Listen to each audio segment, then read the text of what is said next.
구호 외치고 오늘 말씀을 함께 나누도록 하겠습니다. 말씀은 기도는 선교는 제자는 우리입니다. 말씀의 생명, 기도의 능력, 선교의 사명, 제자된 우리 마음속에 잘 새겨지기를 간절히 바랍니다. 오늘은 운명 공동체라는 제목으로 하나님의 말씀을 함께 나누겠습니다. 여러분 성경책은 고린도전서 12장 21절에서 27절을 펴놓으시고 함께 말씀을 들어주시면 감사하겠습니다. 고린도전서 12장 21절에서 27절에 있는 말씀을 본문으로 해서 운명 공동체라는 제목으로 주의 말씀을 나누겠습니다. 다 찾으셨나요? 네, 아까 읽었기 때문에 생략하고 바로 말씀으로 들어가도록 하겠습니다. 고린도전서 12장 4절에 나와 있는 화인 여사의 주석에 보면 이렇게 기록되어 있습니다. 우리가 마음속에 암기해 두어야 할 두 장의 성경 말씀이 있다. 그게 바로 고린도전서 12장과 13장입니다. 여러분 13장은 뭔지 아시죠? 사랑장, 사랑을 오래 참고 그거죠. 그리고 그것이 중요한데 주의 종 바울을 통해서 주님께서는 이 주제들을 우리 앞에 두시고 우리더러 깊이 생각해 보라고 하십니다. 13장은 사랑인데 12장은 뭐냐면 그 사랑을 함께 나눌 성도들이 함께 연합해야 된다가 12장의 핵심입니다. 교회의 부름을 받은 특권을 가진 사람들은 이해심을 가지고 재치 있게 뭐한대요? 연합할 것이다. 여기에 포인트는 이해심을 가지고입니다. 많은 교회에서 분열되고 싸우는 이유는 뭐가 부족하기 때문입니까? 이해가 안 되기 때문입니다. 당신과 내가 이해가 안 되는 것입니다. 내 생각과 전혀 다르기 때문에 저 사람을 이해할 수가 없어요. 그러면 분열됩니다. 그런데 이해하면 서로 하나 되고 연합할 수 있죠. 교회의 신자 상호간의 관계는 서로를 붙들어주는 관계이다. 여기에도 서로 붙들어준다고 합니다. 여러분 테이프가 있습니다. 테이프를 어디에 딱 붙이면 처음에는 잘 붙습니다. 그거를 뗐다 붙였다 뗐다 붙였다 하고 그 사이에 뭐 먼지나 모래가 들어가면 잘 붙어요? 안 붙어요? 안 붙습니다. 그 사이에 더러운 게 묻으면 붙지를 않습니다. 마찬가지입니다. 교회가 서로 연합하기 위해서는 사이사이에 더러운 물질이 없어야 합니다. 그것이 뭘까요? 우리 안에 있는 죄, 이기심, 질투, 서로 하나 되지 못하는 것들. 그런 것들이 우리 사이에 있으면 절대로 붙을 수가 없어요. 살짝 붙은 것 같은데 금방 띄어져 버립니다. 오늘 본문 말씀에 12장 26절입니다. 만일 한 지체가 고통을 받으면 모든 지체도 함께 고통을 받고 한 지체가 영광을 얻으면 모든 지체도 함께 즐거워한다라고 기록합니다. 왜냐하면 몸은 하나로 연결되어 있기 때문이죠. 마찬가지입니다. 우리가 손가락 끝에만 살짝 상처가 내도 온몸이 아픈 것처럼 몸은 다 하나로 연결되어 있다는 것입니다. 그것처럼 교회도 하나라는 거죠. 우리 교회의 한 영혼이 또 누군가가 영적으로나 육적으로 아프거나 어떤 고통 또는 어려움을 당할 때 우리 모두가 그것을 느끼지 못하면 우리는 한 몸이 아닌 것입니다. 그런데 누군가가 아파하고 힘들어할 때 우리가 똑같이 그 고통을 마음에 느낄 수만 있다면 우리는 그리스도 안에서 하나가 됐다고 이해할 수 있죠. 어떤 사람들이 가난하거나 아니면 물질적 필요가 필요하다면 우리는 그것을 도와주어야 하죠. 그것이 바로 하나된 교회의 모습이라는 것입니다. 교회증언 7권 292페이지입니다. 함께 읽어볼까요? 시작! 모든 교인들은 인간의 형제와 그리스도 안에서의 형제와 관련된 모든 것에 흥미를 느껴야 한다. 우리는 서로 간의 지체이다. 만일 하나님의 지체가 고통을 받으면 모든 지체가 그와 함께 고통을 받는다. 그러니까 정말 중요한 것은 각 구역반에서 소그룹에서 이러한 연합이 있어야 합니다. 제가 다시 말씀드립니다. 네, 저와 같은 목회자들은 언제든지 교회를 떠나는 존재입니다. 그게 우리 교회의 시스템입니다. 어쩔 수가 없어요. 3년이건 5년이건 떠납니다. 그러나 이 교회의 장로님들은 이 교회를 끝까지 지키는 교회의 기둥이십니다. 그러므로 구역반들은 장로님들을 중심으로, 구역장을 중심으로 서로 연락하고 하나 되고 협력하고 붙들어주고 힘을 주는 모임이 되어야 합니다. 그래야지 교회가 힘을 얻을 수가 있는 것이죠. 교회는 밀접하게 결합된 조직체입니다. 그리고 그 연합은 마치 삼위일체 하나님처럼 완벽하게 연합된 모습이 교회의 이상적인 모습이죠. 그러므로 우리 안에 있는, 우리 주변에 있는 사람들을 살피기 전에 우리의 구역반, 우리의 가족, 우리의 성도들을 먼저 살피는 우리 모두가 되었으면 좋겠습니다. 구약의 아간 사건을 좀 살펴보면 이렇게 기록되어 있습니다. 여러분 다 아시죠? 여리고성을 점령을 했습니다. 하나님께서 여기에는 모든 것 절대로 만지지 마라. 그걸 가져가지 마라. 라고 말씀하십니다. 근데 누가요? 아간이 뭔가를 훔칩니다. 탐욕에 힘입어 훔칩니다. 7장 1절 보실까요? 이스라엘 자손이 바친 물건을 인하여 범죄하였으니 이는 유다 지파의 세라의 증손 삽디의 손자 갈미 아들 아간이 바친 물건을 취하였습니다. 여호와께서 이스라엘 자손에게 진노하시니라. 여러분 이상하지 않습니까?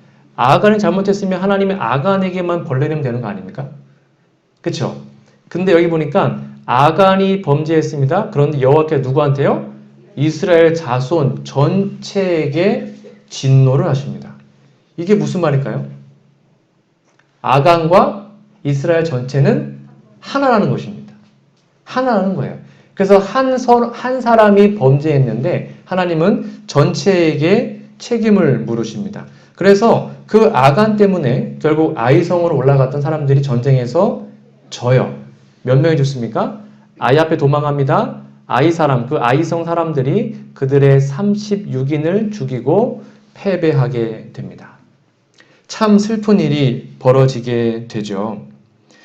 우리 교회 한 명의 지체가 범죄하면, 혹시 우리가 뭔가를 잘못 산다면 그 고통이 교회의 전체에 올 수도 있는 것입니다. 그러니까 우리 한 존재가 교회에 축복을 주는 존재가 될 수도 있고, 우리의 한 존재가 교회에 큰 재난을 가져오는 존재가 될 수도 있는 것이죠. 여러분들의 모습 또는 저의 모습, 우리 모두의 모습은 어떠합니까? 우리는 교회에 하나님의 축복을 나눠주는 축복의 통로입니까? 아니면 하나님의 재난을 가져오는 재난의 통로입니까? 특별한 재능으로 인해 온 교회가 영광이 가득 찰 수도 있겠지만 우리 한 사람의 실수로 교회에 불행이 찾아올 수도 있다는 거죠. 바울은 고린도 신자에게 오늘 말씀을 전했는데요. 그 당시에 고린도 교회는 문제가 많았을까요? 문제가 별로 없었을까요? 문제투성인 교회였습니다. 이 고린도 교회는 정말로 문제가 많은 교회였습니다. 사단이 틈타서 교회가 분열되었고 우상 숭배하였고 수많은 부도덕에 빠졌던 사람들이 모인 교회가 고린도 교회였습니다. 근데 그 교회를 하나님은 버리지 않으시고 사랑의 기별을 넣으신 다음에 너희들 제발 하나 되고 죄를 버리고 연합해라. 그리고 사랑해라 라고 권면하신 거죠. 어떤 형제도 시기하지 말고 그리스도께서 피차간에 신실하게 충실하게 돌보라고 말하고 있는 것입니다. 오늘 정말 중요한 말씀이 고린도전서 12장 27절 말씀인데요. 함께 읽어보도록 하겠습니다.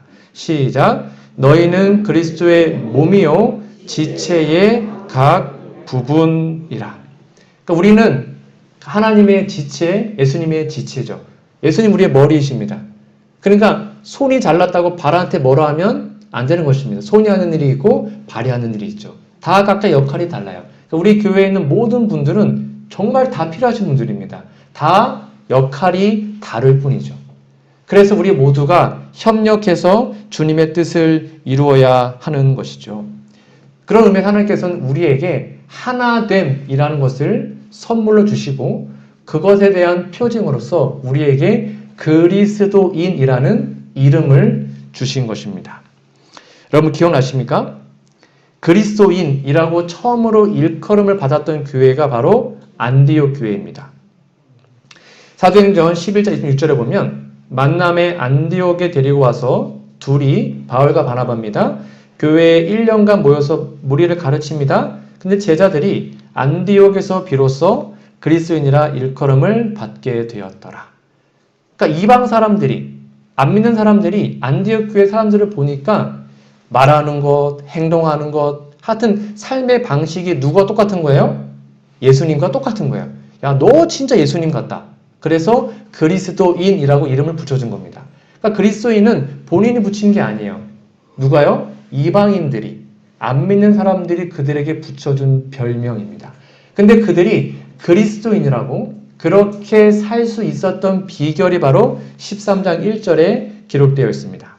여러분, 안디옥 교회에 신자들과 선지자들과 교사들이 있었는데요. 곧 바나바와 니게르라는 시므온과 구레네 사람 루기오와 분봉왕 헤롯의 젖동생 마나엔과 및 사울이라. 이것이 그 당시 안디옥 교회의 지도자들이었습니다. 여러분, 딱 이름만 보시면 느낌이 좀 어떠세요? 연합이 잘 될 것 같아, 안 될 것 같아요? 이 보세요. 잘 보셔야 됩니다. 바나바, 유대인이었습니다. 그리고 시므온, 니게르라는 시므온, 이 니게르가 뭐냐면 검다는 뜻입니다. 아마 흑인이었다고 생각합니다. 하여튼 흑인, 아주 검은 니게르라는 시므온과 구레네 사람 루기오, 이 구레네는 이방인 나라였죠. 그러니까 이방인들이 또 들어와서 했고, 분봉왕 헤롯의 젖동생, 쉽게 말하면 왕족이었죠. 왕족이 여기에 함께 있었습니다. 사울은 바리새인이었고요. 핍박했던 자였고. 그러니까 서로 같은 게 없어요. 외국인이었고 흑인이었고 왕족이었고 바리새인이었고 정말로 다양한 사람들이 모여 있었습니다. 근데 이들이 안디옥 교회에 모였다고요? 선지자들과 교사들, 거기에 지도자들이었습니다. 즉 연합할 것 같지 않았던 이들이 연합을 하네요. 그러자 그 교회가 부흥하게 됩니다. 그리고 그 교회를 하나님께서 그리스도인이다 라고 칭해 주셨던 것이죠. 그러므로 오늘날 우리 교회에서 정말로 중요한 것은 요거입니다. 정말 다 다릅니다. 제가 여기 한 1년만 있어 보니까 정말 다 다르시더라고요. 성격부터 정말 다 다르세요. 근데 그 다름이 틀림이 아닙니다. 틀린 게 아니에요. 다른 거죠. 근데 이렇게 달랐던 사람들이 뭐 할 때요? 연합을 하니까 하나님의 그 교회가 이방인들을 전도하는 최고의 교회가 안디옥 교회였습니다. 유대인들 교회는 예루살렘 교회였고. 그렇죠. 우리가 다 다르지만 때로는 서로 달라서 좀 불편할 수 있겠지만 그거 다 인내하고 사랑하고 이해해서 하나로 연합한다면 우리 교회가 영월 이 지역을 하나님의 복음으로 정말로 하나님의 복음으로 이끌게 될 것입니다. 그러한 모습이 우리 교회의 모습이 되기를 간절히 바랍니다. 그래서 우리 모두가 운명 공동체다. 우리는 하나다. 이 사실이 저 여러분의 마음속에 꼭 새겨지기를 간절히 바랍니다. 오늘은 제가 운명 공동체라는 제목으로 함께 말씀을 나눴는데요. 교회의 머리는 그리스도 예수님이십니다. 우리는 그분의 지체입니다. 그러므로 우리는 예수님의 뜻에 복종하기만 하면 됩니다. 서로 싸울 필요 없습니다. 손이 잘났다, 발이 잘났다 싸울 필요 없습니다. 다 중요합니다. 서로 협력하고 도와주고 함께 해야 하는 것이죠. 다시 한번 우리 교회 안에 서로 협력하지 못하는, 함께하지 못하는 죄악들이 있다면, 아직도 이기심이 있다면, 아직 사랑하지 못한 마음들이 있다면 이 시간 다 내려놓고 오직 예수님 안에서 진정한 연합을 이루는, 우리는 운명 공동체임을 기억하는 이 시간이 되었으면 좋겠습니다. 다시 한번 우리 성만찬에 임하는 태도를 간단히 설명드리도록 하겠습니다. 첫 번째는 자신을 조사하는 마음으로 이제 곧 있을 성만찬 예식에 임해 주시면 좋겠습니다. 여기 분명히 쓰여 있습니다. 사람이 자기를 살피고 그 후에야 이 떡을 먹고 잔을 마셔야 합니다. 그러므로 세종 예식을 하지 못하신 분들은 떡과 포도즙을 드시면 안 됩니다. 29절에 보니까 주의 몸을 분변치 못하고 먹고 마시는 것은요, 자기의 죄를 먹고 마시는 것이죠. 다시 한번 겸손한 마음으로 우리 자신을 살피고 이 예식에 참여해 주시고, 두 번째, 주님을 의지하는 마음으로 참여해 주시기를 바랍니다. 예수님은 분명히 말씀하십니다. 내 살을 먹고 내 피를 마시면 영생을 얻는다. 우리는 함께 발을 씻었습니다. 이제 우리는 처음에 침례 받은 것처럼 우리의 죄가 말끔히 씻겨 나갔습니다. 그리고 이제는 기쁜 마음으로 예수님의 살과 피를 먹고 영생을 소유하게 될 것입니다. 예수님을 의지하는 마음으로 함께 참여해 주시기 바랍니다. 그리고 세 번째입니다. 주의 죽으심을 기억하는 마음으로 참여해 주시면 감사하겠습니다. 너희가 이 떡을 먹으며 이 잔을 마실 때마다 주의 죽으심을 오실 때까지, 재림 때까지 전한다라고 설명하고 있습니다. 이러한 마음으로 이제부터 귀한 예식에 참여하도록 하겠습니다.